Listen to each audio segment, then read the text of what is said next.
Hello and welcome to Raj Malhotra's IAS. मेरा नाम है अनुज शर्मा और आज की इस वीडियो में हम ये देखने वाले हैं कि how to choose optional wisely. हमारे इस आज की वीडियो में बनाने का पर्पस क्या है? दो मेजर पर्पस है। पहला कि जो बच्चा 2026, 27 या फिर रिलेटिवली 28 में पेपर दे रहा है, वो इस समय के ऊपर ये सोच रहा होता है कि ऑप्शनल कौन सा लिया जाए या कौन सा नहीं। दूसरा इंपॉर्टेंट पर्पस क्या है कि कल मेरे पास एक एस्पिरेंट आया जहां से मेरे को ये आइडिया आया कि इस वीडियो को बनाना चाहिए, यही राइट टाइम है।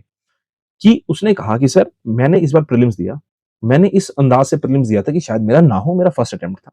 पर मैंने तैयारी जीएस की थोड़ी बहुत जितनी करी हुई थी, उसके बेसिस के ऊपर मैंने एवरेज मार्क्स लगा के देखे, जो अलग-अलग आंसर की से मैंने पेपर चेक किया, तो मेरे हर आंसर की से 95 प्लस मार्क्स जीएस में बन रहे हैं और सीसैट में मेरे 100 के आस-पास मार्क्स बन रहे हैं।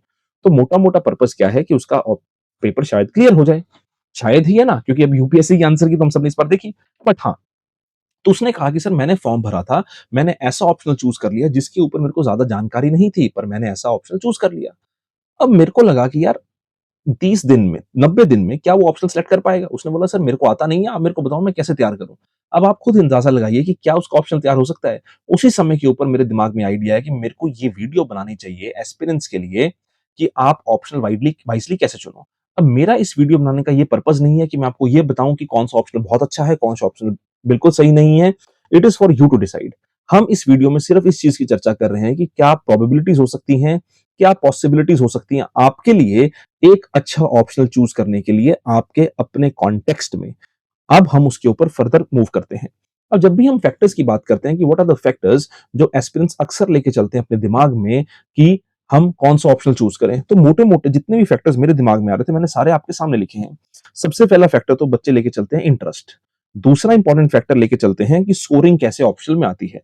तीसरा लेके चलते हैं गाइडेंस क्या है, नॉन करंट अफेयर्स वाला ऑप्शन होना चाहिए सर। बच्चे अक्सर बोलते हैं सर करंट अफेयर्स कैसे पढ़ेंगे? एक-एक करके मैं सबके ऊपर चर्चा करूँगा और आपके जितने भी मिथ्स हैं आपके दिमाग में या सोच है आपके दिमाग में, थॉट्स हैं आपके दिमाग में, उन सबको मैं बर्स्ट भी करूँगा और कुछ क्लैरिटी भी आएगी।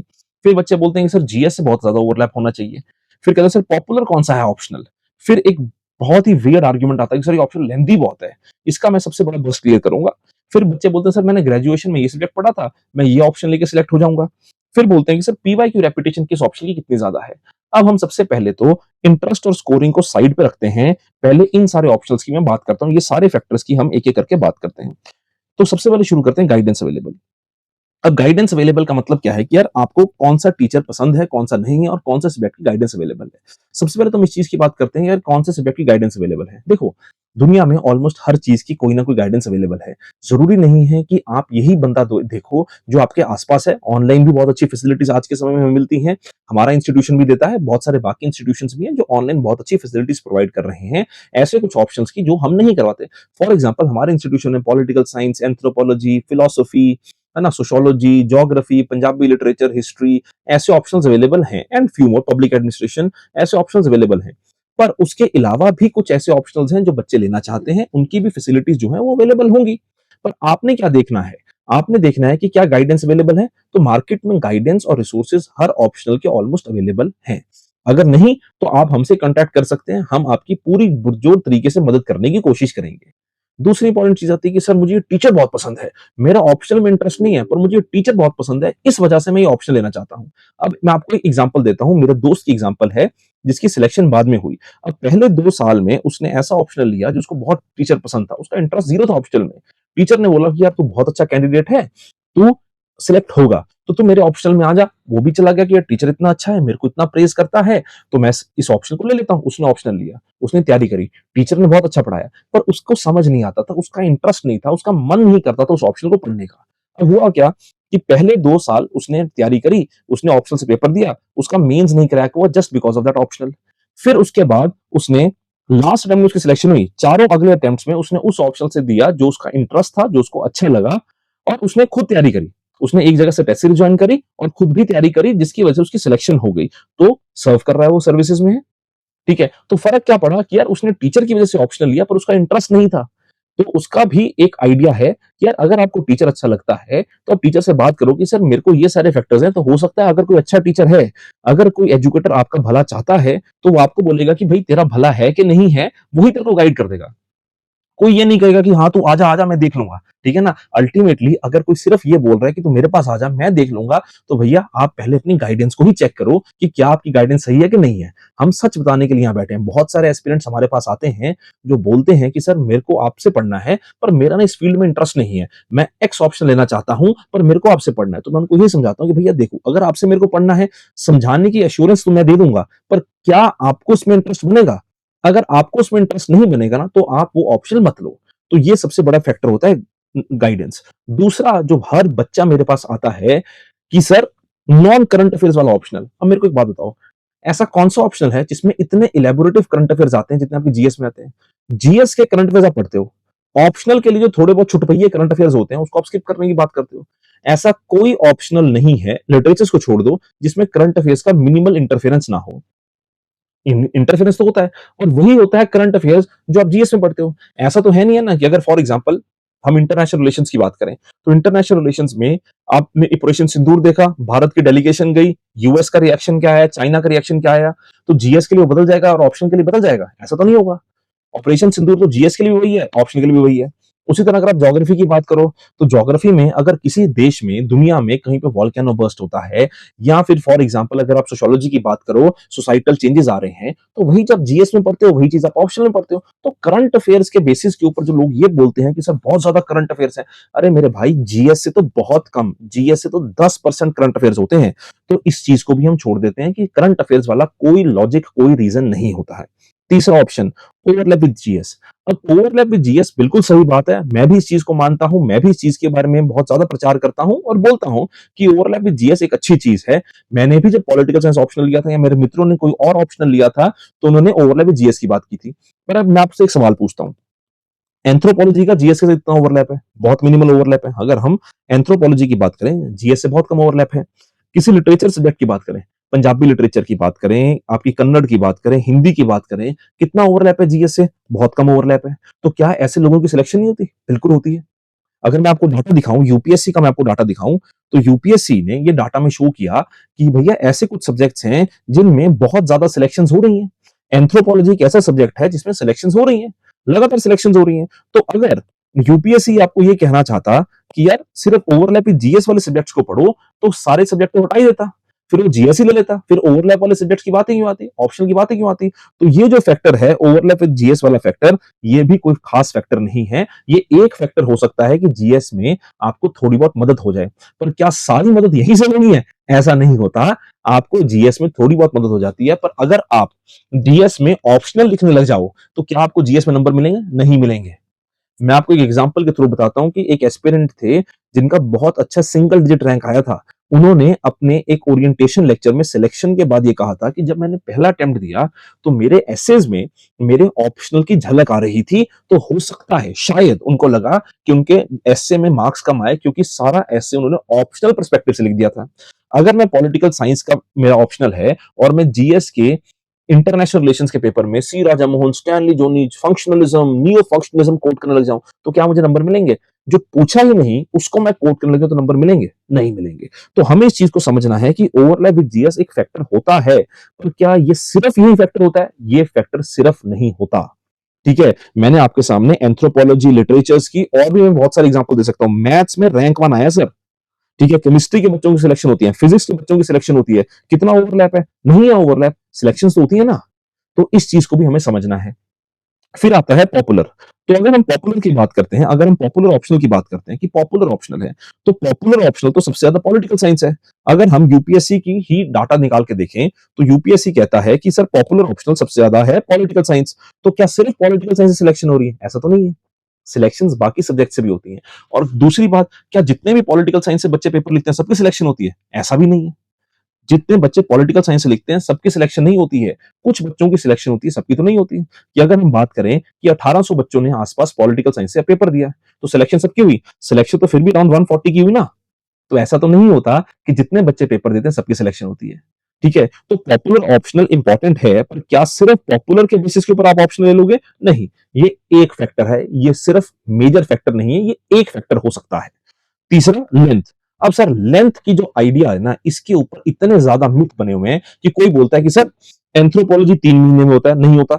4 से 5 महीने मिनिमम लगते हैं, 5 महीने लगते हैं। कोई कहता है कि सर एक्स ऑप्शनल है, पंजाबी ऑप्शनल है, 3 महीने में हो जाएगा, हिंदी ऑप्शनल 3 महीने में हो जाएगा, फिलोसफी 3 महीने में हो जाएगा, पॉलिटिकल साइंस को 6 महीने लगेंगे, ठीक है, ज्योग्राफी को 8 महीने लगेंगे, मैथ्स को 10 महीने लगेंगे। तो सर हम कैसे तैयारी करें? हम तो ये ऑप्शनल लेंगे जो 3 महीने में होता है, हम ये ऑप्शनल क्यों लें जो 10 महीने में होता है? अब सर एक बात बताओ, अब ये साहब इस चीज को समझो कि आपने एक ऑप्शनल लिया जो आपका 3 महीनों में खत्म हो रहा है। क्या 3 महीने में आपकी सिलेक्शन हो रही है? आप रिपीटिशन नहीं करोगे, आप रिवीजन नहीं करोगे, ठीक है? आपकी पहली बार से सिलेक्शन नहीं हुई, आपने 3 महीने एक बार लगाए, फिर आपने 3 महीने रिवीजन के लिए लगाए, फिर 3 महीने आपने अगले सब्जेक्ट अगले ऑप्शनल से पहले लगाए, अगले अटेम्प्ट से पहले, फिर 3 महीने आपने लगाए। करते-करते आप 6 महीने, 8 महीने, 9 महीने तक तो ले गए। तो लेंथ का कोई फैक्टर नहीं होता है। लेंथ में आप ये देखो ना कि लेंथ कितनी ज्यादा है जिससे आपको बेनिफिट भी तो हो सकता है। अगर मैं बात करूं मैथ्स ऑप्शनल की, मैथ्स ऑप्शन की बहुत लेंथ है, ज्योग्राफी ऑप्शन की बहुत लेंथ है, पॉलिटिकल साइंस की लेंथ है, तो भैया आप एक बात बताओ, जीएस में आप इतना बड़ा सिलेबस पढ़ने को तैयार हो, यहां पे लेंथ को देख के क्यों भाग रहे हो? तो लेंथ कोई फैक्टर नहीं होता है। आप ये देखो ना कि कितना टाइम आपको फर्दर इन्वेस्ट करना पड़ेगा। अगर आपको बहुत ज्यादा अलग से टाइम इन्वेस्ट करना पड़ता है तो वो अलग फैक्टर है, पर अगर आपको कम टाइम भी इन्वेस्ट करके ज्यादा आउटपुट निकलती है तो क्या फायदा है? तो कोई नुकसान थोड़ी है।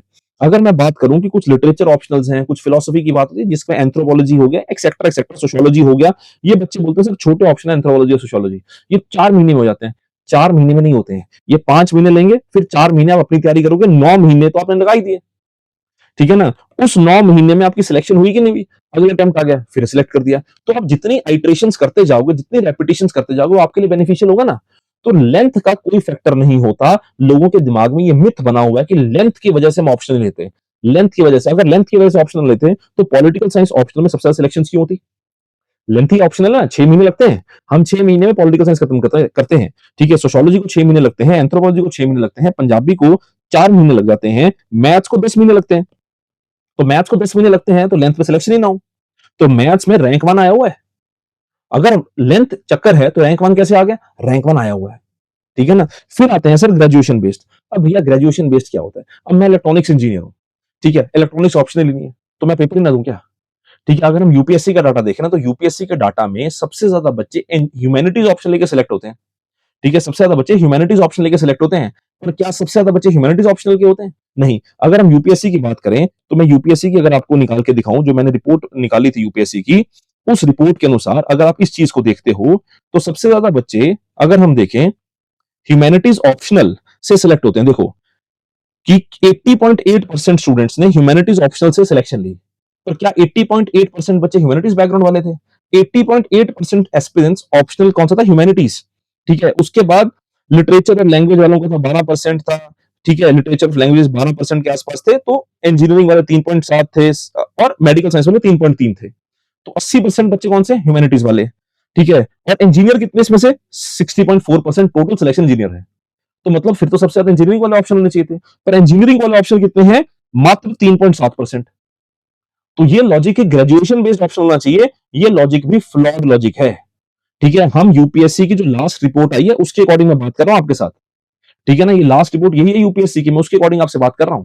तो कोई लॉजिक नहीं है कि सर ग्रेजुएशन वाला ही ऑप्शन लेना चाहिए, ठीक है। अगर हम डाटा देखें कि सपोज करो एग्रीकल्चर में 115 बच्चे अपीयर हुए, एनिमल हस्बेंड्री में 18, एंथ्रोपोलॉजी में 1159, जैसे मैं बता रहा था आपको, ठीक है। अगर इंजीनियरिंग की बात करें, सिविल इंजीनियरिंग है, इलेक्ट्रिकल इंजीनियरिंग है, ये सारे ऑप्शनल्स हैं। अब इसमें आप देखो कि क्या सिर्फ 135 सिविल इंजीनियर होंगे? नहीं ना, इससे ज्यादा बच्चों ने पेपर दिया होगा। तो मैं आपके सामने रिपोर्ट देख रहा हूं यूपीएससी की, कि भैया यूपीएससी की रिपोर्ट कहती है कि 60.4% बच्चे जो सिलेक्ट हुए हैं वो इंजीनियर हैं, ठीक है। 60.4% बच्चे सिलेक्ट हुए इंजीनियर हैं, और ऑप्शन 80.8%। तो ग्रेजुएशन वाला भी मिथ है जो आपके दिमाग में डाल दिया, जिसका कोई बेनिफिट नहीं है। फिर आता है पीवाईक्यू रेपिटेशन। अब पीवाईक्यू रेपिटेशन का क्या मतलब? सर अब आपके लिए जीएस में तो हर क्वेश्चन नहीं है, अब पीवाईक्यू रेपिटेशन कितना एज देता है? बहुत मिनिमल एज देता है सर इसमें, ठीक है। क्योंकि आपको क्या लगता है कि पीवाईक्यू आपने क्वेश्चन है, आपने सेम क्वेश्चन आंसर लिख दिया, आपकी सिलेक्शन हो जाएगी? नहीं, स्केलिंग होती है। अगर आपके मैथ्स के 100 500 में से 480 नंबर ले आओगे, 500 के 500 ले आओगे, तो 500 नंबर का रैंक 1 आ जाएगा। वो नहीं देते हैं, वो स्केलिंग करते हैं। इसीलिए मैं बोल रहा हूं कि ये दो चीजें जो होती हैं, यही दो चीजें आपके लिए सबसे ज्यादा इंपॉर्टेंट है, कि इंटरेस्ट और स्कोरिंग।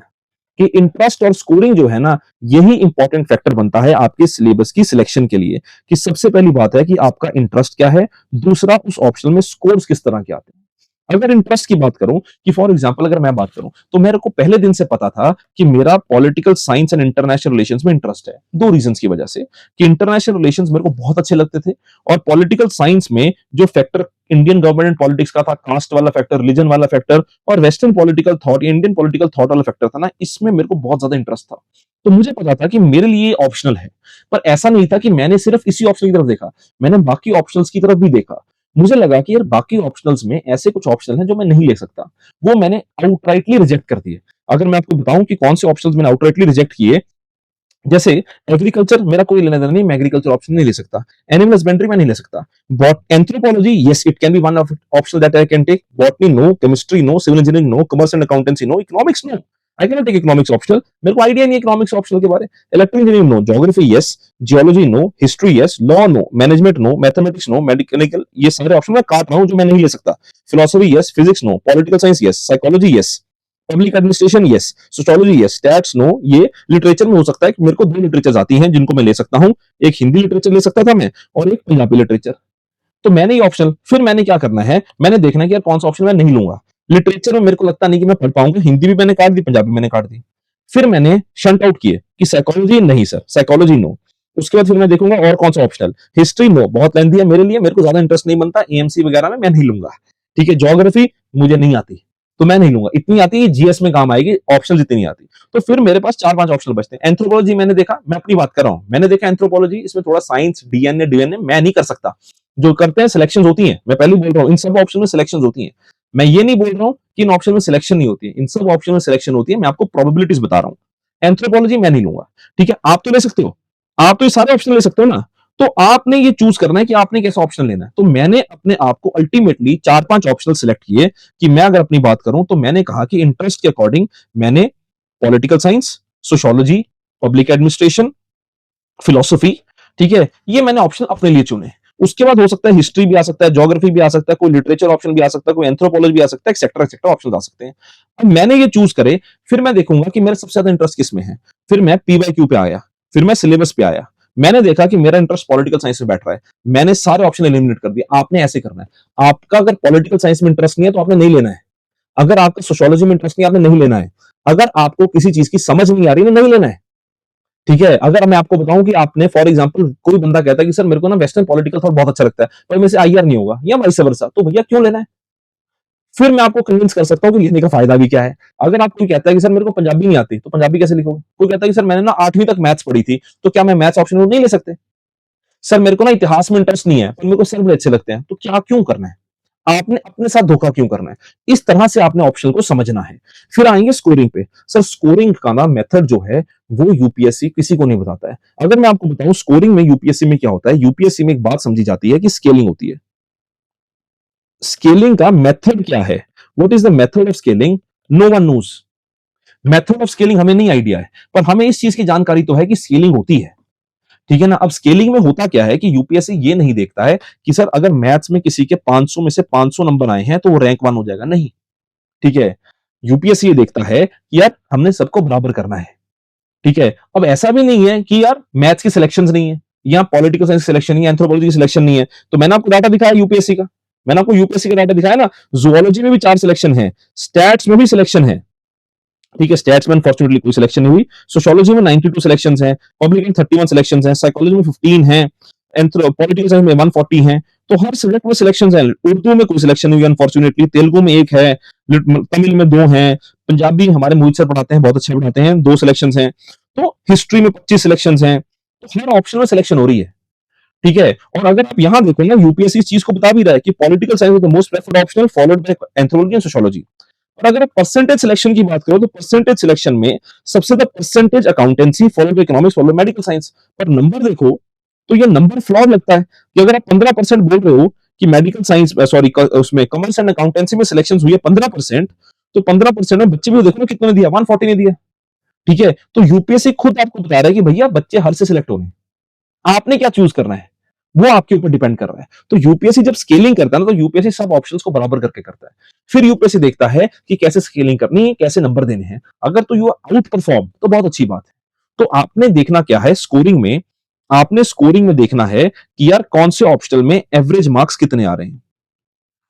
ठीक है। जब हम तैयारी करते थे तो एवरेज मार्क्स 230 टू 240 के आसपास रहते थे। आज के समय में एवरेज मार्क्स जो हैं वो 260 टू 270 की रेंज में फॉल करते हैं। अगर मैं आपको इस साल के रैंक 1 के मार्क्स बताऊं तो 279 मार्क्स है रैंक 1 के ऑप्शनल में।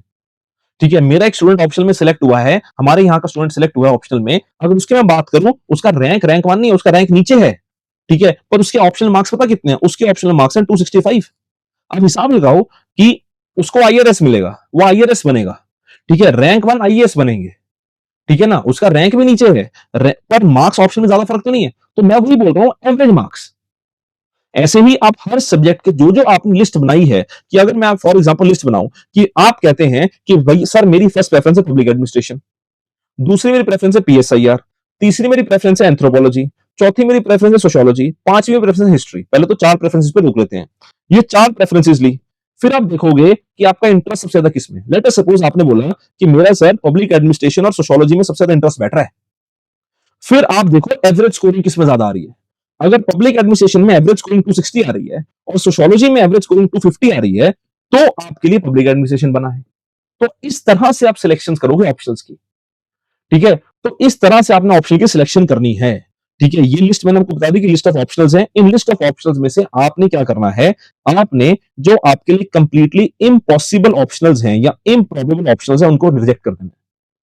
फिर आपने शॉर्टलिस्ट करने हैं वो ऑप्शनल्स जो आपको लगता है कि आपके लिए सूटेबल हैं। फिर सूटेबल ऑप्शनल्स के बाद आपने अपने लिए बेस्ट ऑप्शनल सिलेक्ट करने की चेष्टा करनी है।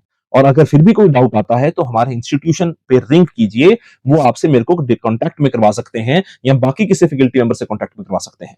कि अगर बाय चांस आपका मन बनता है कि आप पॉलिटिकल साइंस ऑप्शन लेना चाहते हो, तो आप इंस्टीट्यूशन फोन करो, बोलो अनुज सर से मेरे को बात करनी है।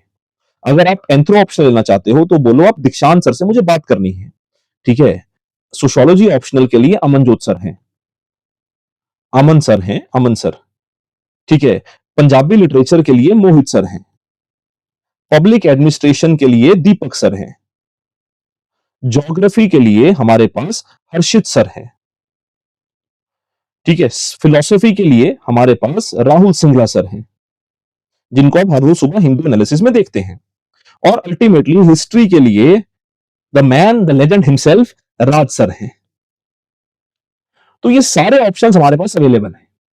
ठीक है, अगर आपको बाय चांस किसी चीज का डाउट आता है तो you are more than welcome to talk to our admin department, to talk to our telecallers and tell them कि हमें इन टीचर से बात करनी है। आप हमसे फोन पे बात कर सकते हैं, हम आपकी ऑप्शन सिलेक्ट करने में मदद करेंगे। अगर आप मेरे से बात करते हैं, जरूरी नहीं है पॉलिटिकल साइंस के लोग, बहुत सारे ऐसे बच्चे हैं जो मेरे पास प्लान बनवाने आते हैं और वो पॉलिटिकल साइंस के नहीं है। बहुत सारे ऐसे बच्चे हैं जो मोहित सर के पास जाते हैं, किसी भी टीचर के, राज सर के पास जाते हैं, वो इनके स्टूडेंट्स नहीं है। ठीक है, हमारे पास मैथ्स ऑप्शनल भी है। तो आप किसी भी टीचर से बात करना चाहते हैं, सुखचैन सर हैं इसके लिए, किसी भी टीचर से बात करना चाहते हैं तो you are most welcome to contact our institution. ठीक है, ताकि हम आपकी मदद कर पाए ऑप्शनल की सिलेक्शन में। ठीक है, तो ये सारे वो सब्जेक्ट्स हैं जो हम यहाँ पे अवेलेबल हैं। ठीक है, तो मोटा मोटा 1 2 3 4 5 6 7 8 9 ऑप्शनल्स हैं। उसके अलावा भी अगर आप कोई ऑप्शन लेना चाहते हैं, हमसे कांटेक्ट कीजिए, हम आपकी हेल्प करेंगे, क्योंकि हमारा पहला पर्पस है आपकी मदद करना। उसके बाद सब कुछ सेकेंडरी है। तो आप इस चीज को समझिए और ध्यान से अपने ऑप्शंस को चूज कीजिए, क्योंकि ऑप्शंस जो होते हैं वो आपके लिए मेक और ब्रेक होते हैं। 500 नंबर में इनफाइनाइट लूप में, एक विशियस साइकिल में नहीं फंसना है, अपने ऑप्शनल को सही तरीके से सिलेक्ट करना है।